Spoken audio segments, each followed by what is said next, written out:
Assalamualaikum warahmatullahi wabarakatuh. Perkenalkan, kami dari kelas 17C Manajemen kelompok 7 yang beranggotakan Arif Satrio, Dewi Werdatul, Fani Agus Nugroho, Dian Kusuma, dan Risa Apriani. Di sini kami akan mempresentasikan tentang multi pihak dan multi tim.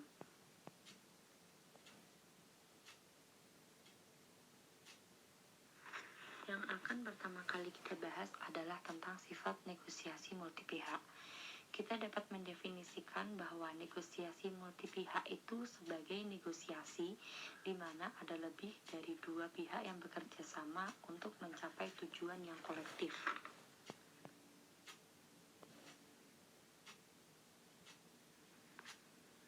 Secara umum, negosiasi multi pihak memiliki dua model. Yang pertama adalah masing-masing pihak, 3 atau lebih, merepresentasikan kepentingannya sendiri-sendiri. Hal ini dapat dilihat dari bagan atau gambar pada slide kedua, yaitu antara pihak A dan pihak B dia memiliki kepentingan sendiri-sendiri, jadi tidak berkesinambungan ataupun mendapatkan pengaruh-pengaruh dari pihak lainnya.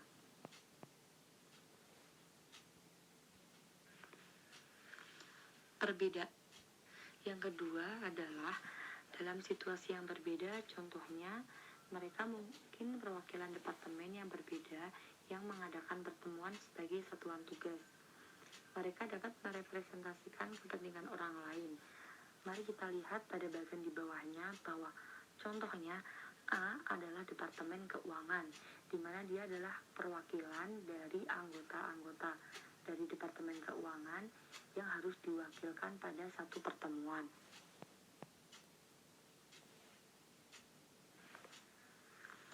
Perbedaan antara negosiasi dua pihak dan negosiasi multi pihak. Dari kategori jumlah pihak itu tentu saja sangat berbeda. Itu yang paling jelas karena dalam negosiasi multi pihak terdapat lebih banyak negosiator yang terlibat. Yang kedua adalah kompleksitas informasional dan komputasional. Perbedaan kedua dalam negosiasi multi pihak adalah lebih banyak isu, lebih banyak perspektif terhadap isu, dan lebih banyak informasi. Yang ketiga adalah kompleksitas sosial. Perbedaan ini seiring dengan bertambahnya jumlah pihak, lingkungan sosial berubah dari dialog satu lawan satu menjadi diskusi kelompok kecil. Akibatnya, semua dinamika kelompok kecil mulai mempengaruhi perilaku negosiator. Yang keempat adalah kompleksitas prosedural. Perbedaan keempat yang menyebabkan negosiasi multi pihak lebih kompleks dibandingkan negosiasi dua pihak adalah proses yang harus diikuti lebih rumit. Dan yang terakhir adalah kompleksitas strategis. Negosiasi multi pihak lebih kompleks secara strategis dibandingkan negosiasi dua pihak. Dalam negosiasi satu lawan satu, negosiator hanya perlu memperhatikan perilaku negosiator lain.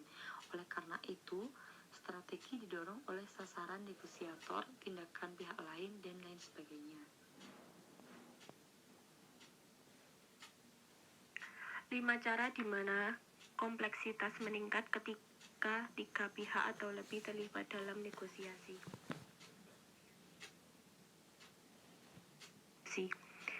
Yang pertama yaitu terdapat lebih banyak pihak yang terlibat dalam negosiasi, yang meningkatkan jumlah pembicara, tuntutan untuk waktu diskusi, dan jumlah peranan yang dimainkan oleh pihak-pihak yang terlibat. Yang kedua yaitu lebih banyak pihak yang membawa isu dan posisi pada meja negosiasi. Semakin banyak perspektif yang harus disajikan dan didiskusikan. Yang ketiga, negosiasi menjadi lebih kompleks secara sosial sampai dengan norma sosial yang mempengaruhi partisipasi anggota dan terdapat tekanan yang lebih kuat untuk patuh dan menekan ketidaksetujuan. Yang keempat yaitu negosiasi menjadi lebih kompleks secara prosedural dan pihak-pihak yang terlibat mungkin harus menegosiasikan proses baru yang membuat mereka dapat mengkoordinasikan tindakan mereka secara lebih efektif. Dan yang kelima, yang terakhir yaitu negosiasi menjadi lebih kompleks secara strategis karena pihak-pihak yang terlibat harus memonitor pergerakan dan tindakan beberapa pihak lain dalam menentukan apa yang akan dilakukan oleh masing-masing. Tahun 1994 menyatakan bahwa kelompok dan anggotanya yang efektif melakukan hal-hal berikut ini. Yang pertama yaitu menguji asumsi dan inferensi. Dalam kelompok yang efektif, setiap anggota membuat asumsi dan inferensinya dengan mengartikulasikan asumsi dan inferensi tersebut dan membahasnya dengan anggota lain. Yang kedua, berbagi informasi yang relevan sebanyak mungkin. Dalam negosiasi kompetitif, pihak-pihak yang terlibat seringnya menggunakan informasi secara strategis, berbagi informasi sesedikit mungkin dengan pihak lain. Yang ketiga, berfokus pada kepentingan bukan pada posisi.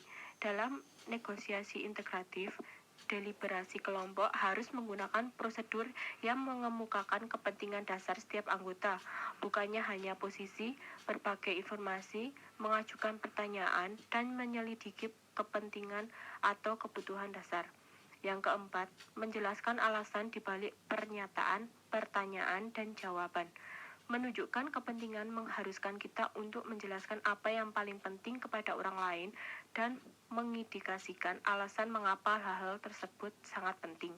Yang kelima, menyatakan sesuatu secara spesifik menggunakan contoh.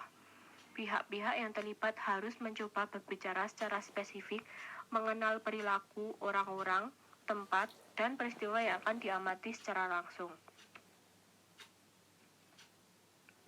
Yang keenam, bersepakat mengenai makna kata-kata penting. Partisipan harus berhati-hati menjelaskan kata kunci atau bahasa yang merupakan bagian dari kesepakatan. Yang ketujuh, menunjukkan ketidaksetujuan secara terbuka kepada setiap anggota kelompok. Jika pihak-pihak yang terlibat menahan ketidaksetujuannya, konflik tidak akan terlihat jelas, yang dapat menyebabkan ketidakmampuan untuk mencapai konsensus atau mengimplementasikan rencana yang mungkin akan disetujui oleh kelompok. Ketidaksetujuan dapat menjadi produktif tanpa harus bersifat ofensif. Yang kedelapan, membuat pernyataan dan kemudian mengundang orang lain untuk bertanya dan berkomentar. Perbedaan sudut pandang tidak hanya harus dipertahankan untuk tidak bersepakat dengan orang lain, tetapi juga harus didorong dari orang lain. Yang kesembilan, bersama-sama merancang cara untuk menguji ketidaksetujuan dan solusi. Kembangkan proses konfirmasi fakta, verifikasi interpretasi peristiwa, dan mengemukakan alasan atas ketidaksetujuan sehingga pemecahan masalah dapat dilanjutkan. Yang ke-10, membahas isu-isu yang tidak dapat dibahas. Kelompok seringkali memiliki sejumlah isu yang dianggap tidak dapat didiskusikan. Anggota kelompok yang tidak berkinerja sesuai dengan harapan atau tantangan bagi seorang atasan dalam ruangan tersebut. Yang ke-11, menjaga diskusi agar tetap fokus. Pemimpin tidak harus memastikan bahwa pembicaraan tetap dalam jalurnya hingga semua orang telah berbicara. Kembangkan agenda dan minta ketua untuk mengelola prosesnya untuk memastikan bahwa diskusi tidak keluar jalur. Yang ke-12, jangan mengambil kesempatan yang mudah atau mengalihkan perhatian kelompok. Gangguan, sarkasme, cerita tidak relevan, dan humor adalah hal-hal yang mengalihkan perhatian dan fokus kelompok dari tugas. Walaupun beberapa dari perilaku ini mungkin tidak dapat dihindari, baik dalam kelompok yang anggota-anggotanya saling menyukai satu sama lain, dan dalam kelompok yang memiliki konflik, kelompok yang efektif mencoba untuk meminimalkan gangguan. Yang ke-13, berharap semua anggota berpartisipasi dalam semua fase proses. Semua anggota kelompok dan yang harus mau berkontribusi dalam semua fase proses kelompok sampai dengan berbagi informasi relevan, bekerja sama untuk memperoleh solusi atau membantu mengelola proses tersebut. Yang ke-14, bertukar informasi yang relevan dengan anggota kelompok lain atau non-kelompok. Jika pihak luar diundang sebagai ahli atau sumber informasi penting, mereka harus diberi pengarahan mengenai aturan kelompok terkait operasi dan meminta mereka untuk menaatinya. Yang ke-15, mengambil keputusan dengan konsensus. Walaupun kelompok tidak selalu dapat mengambil keputusan sepakat, kelompok harus mengupayakan konsensus jika memungkinkan. Yang ke-16, melakukan kritik mandiri terakhir di antara keputusan atau deliberasi utama. Berkelompok harus meluangkan waktu dalam sebuah postmortem yang mengevaluasi proses dan efektivitasnya. Secara paradoks, kelompok tidak bekerja sama dengan baik, jarang meluangkan waktu untuk mengevaluasi prosesnya, mungkin karena mereka berharap menghindari konflik yang mungkin muncul karena membahas disfungsionalitas. Tidak heran, tidak mendiskusikan disfungsionalitas biasanya membuat hal tersebut lebih buruk. Mengelola negosiasi multipihak. Ada 3 tahap utama yang menjadi ciri negosiasi multilateral. Yang pertama yaitu tahap pranegosiasi. Tahap ini dicirikan dengan banyaknya kontak informal di antara pihak-pihak yang terlibat. Pada tahap ini, pihak-pihak yang terlibat cenderung membahas sejumlah isu yang penting. Di dalam tahap pranegosiasi yaitu ada partisipan. Partisipan yaitu pihak-pihak yang harus menyepakati siapa yang akan diundang pada pembicaraan tersebut. Jika kelompok tersebut merupakan kelompok yang utuh, ini adalah pertanyaan yang mudah. Namun banyak negosiasi internasional yang kompleks memakan waktu untuk menentukan siapa yang akan berbicara mewakili orang-orang lain. Yang kedua yaitu koalisi. Koalisi yaitu muncul sebelum negosiasi dimulai atau terbentuk sebagai antisipasi pertemuan semua pihak. Mendefinisikan peran anggota kelompok. Jika kelompok telah memiliki struktur, maka peran pemimpin, mediator, pencatat, dan lain-lain telah ditetapkan.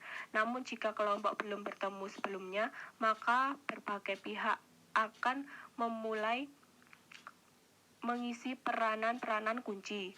Yang keempat, memahami harga dan konsekuensi tidak adanya kesepakatan. Menurut Brett tahun 1991 menyatakan bahwa negosiator harus memahami harga dan konsekuensi yang akan muncul jika kelompok tidak mencapai kata sepakat.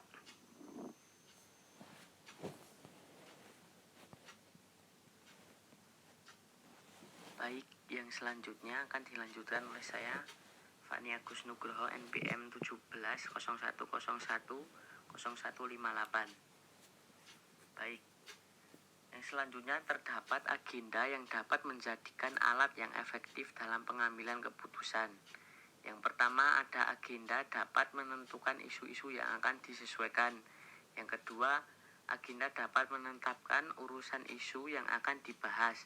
Yang ketiga, agenda dapat digunakan untuk memperkenalkan isu-isu proses.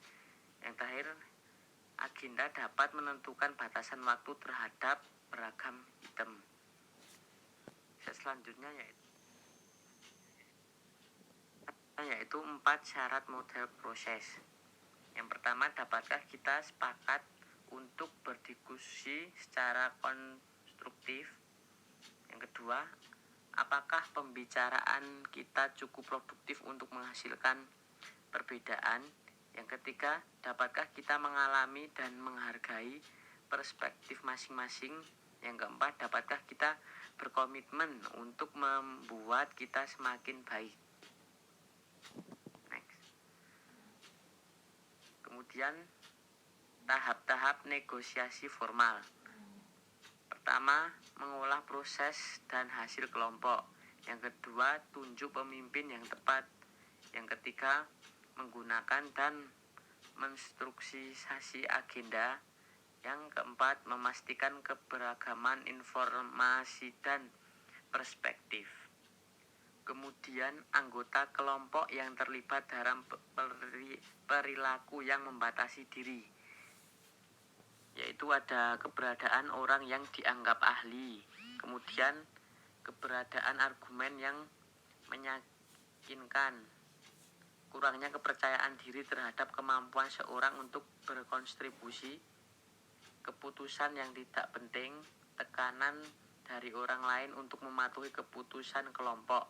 Yang terakhir yaitu iklim pengambilan keputusan yang mengalami. Selanjutnya yaitu terdapat poin yaitu memastikan keberagaman informasi dan perspektif. Menurut Ancona dan Caldwell tahun 1988, terdapat 4 peran anggota kelompok yang dapat bermanfaat dalam fase manajemen informasi, yaitu antara lain yang pertama ada pengintai. Pengintai di sini yaitu mengawasi lingkungan dan membawa informasi eksternal yang relevan seperti laporan, statistik, temuan, dan pengalaman orang lain. Kemudian yang kedua ada duta. Duta di sini yaitu mempresentasikan hubungan formal ke beberapa konstituen penting, yaitu misalnya manajemen senior. Kemudian membantu mendapatkan sumber daya yang diperlukan oleh kelompok, kemudian memberikan informasi terbatas mengenai aktivitas kelompok kepada konstituen, namun tidak membocorkan hasil diskusi kelompoknya. Kemudian yang ketiga yaitu ada koordinator. Koordinator yaitu memberikan hubungan formal antara anggota kelompok dan konstituen yang mereka wakili. Kemudian yang keempat, penjaga. Penjaga di sini bertugas menjaga informasi di dalam kelompok dan juga memastikan bahwa tidak ada kebocoran informasi. Selanjutnya yaitu ada langkah-langkah proses utama yang diimplementasikan oleh ketua agar memperoleh ketidaksepakatan yang efektif dan damai dalam tim menurut Mans tahun 1997.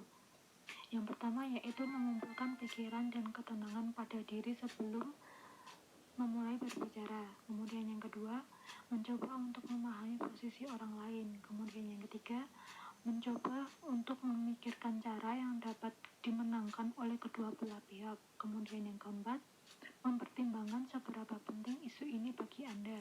Kemudian yang kelima, mengingat bahwa Anda mungkin harus bekerja sama dengan orang ini di masa depan. Selanjutnya yaitu memastikan semua informasi yang tersedia itu telah dipertimbangkan. Salah satu caranya yaitu suatu kelompok telah mendiskusikan semua informasi yang ada, yaitu dengan memonitor norma diskusi. Norma diskusi ini mencerminkan cara kelompok berbagi dan mengevaluasi informasi yang diberikan. Hal ini dituturkan oleh Britt pada tahun 1991. Kemudian, norma kelompok yang dapat merusak diskusi yang efektif yaitu antara lain yang pertama, keengganan menoleransi titik-titik konflik pandangan dan perspektif. Kemudian yang kedua, perbincangan sampingan. Kemudian yang ketiga, tidak ada cara untuk meredam diskusi yang penuh dengan emosi. Kemudian yang keempat, menghindari pertemuan tanpa adanya persiapan. Selanjutnya yaitu menurut Thomson tahun 1988, terdapat beberapa teknik dalam pengambilan keputusan kelompok dan curah gagasan yang sering digunakan untuk mencapai tujuan, yaitu yang pertama, teknik Delphi. Teknik Delphi ini di mana moderator membuat kuesioner awal dan dikirim ke semua pihak. Kemudian pihak yang terlibat memberikan masukannya dan dikirim ke moderator. Lalu moderator akan merangkum masukan tersebut dan dikirim ke pihak yang terlibat lagi. Setelah beberapa putaran terjadi, melalui pertanyaan dan permintaan moderator, pihak yang terlibat dapat bertukar informasi dan berbagi perspektif yang berbeda. Kemudian yang kedua ada brainstorming. Brainstorming ini yaitu pihak yang terlibat diinstruksikan untuk merumuskan masalah dan lalu menghasilkan solusi sebanyak mungkin tanpa adanya kritik. Kemudian yang ketiga yaitu teknik kelompok nominal, yaitu biasanya dilakukan setelah curah gagasan.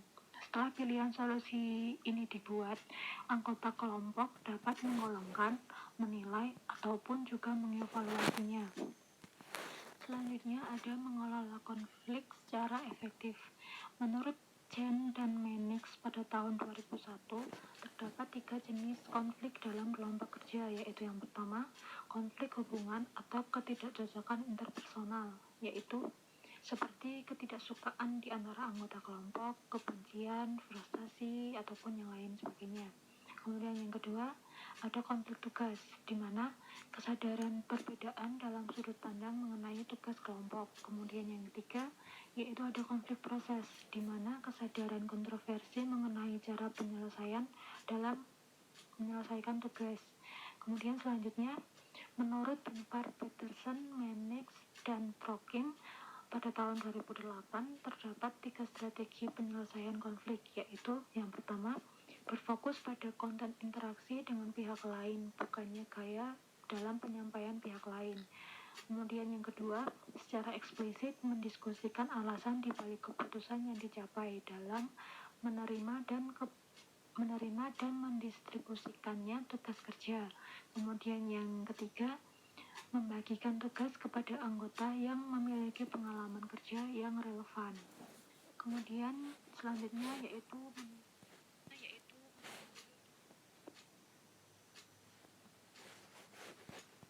Selanjutnya, untuk mengubahnya, Menz dan kawan-kawan tahun 1997 memberikan taktik berikut untuk menghadapi anggota tim yang bermasalah.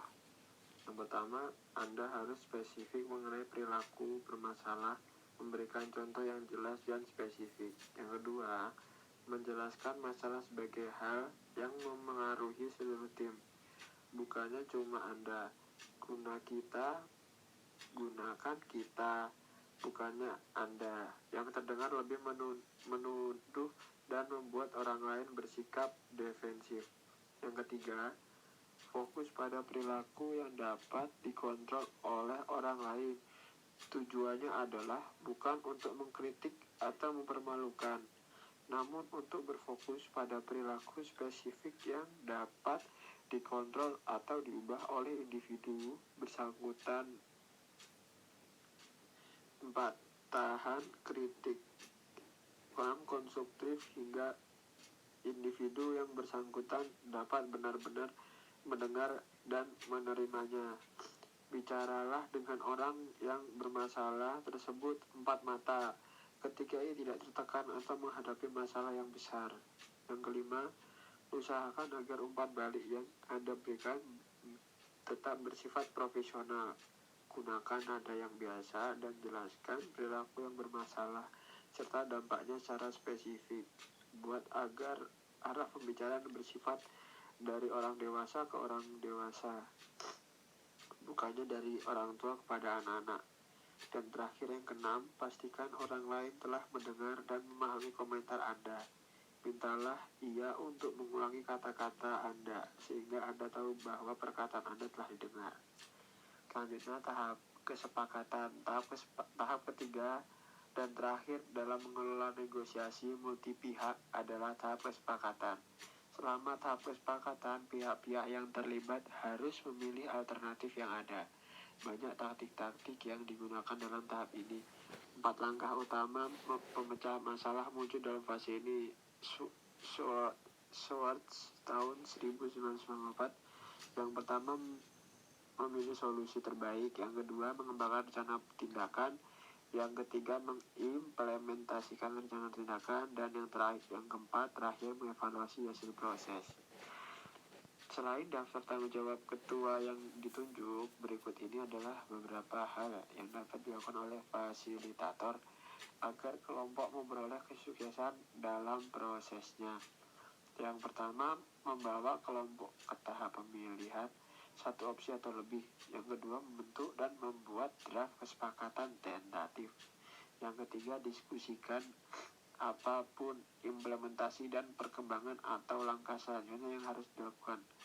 4. Berterima kasihlah kepada kelompok atas partisipasi, kerja keras, dan upaya mereka. 5. Mengorganisasi dan memfasilitasi hasil akhir atau post-mortem. Ya, terima kasih.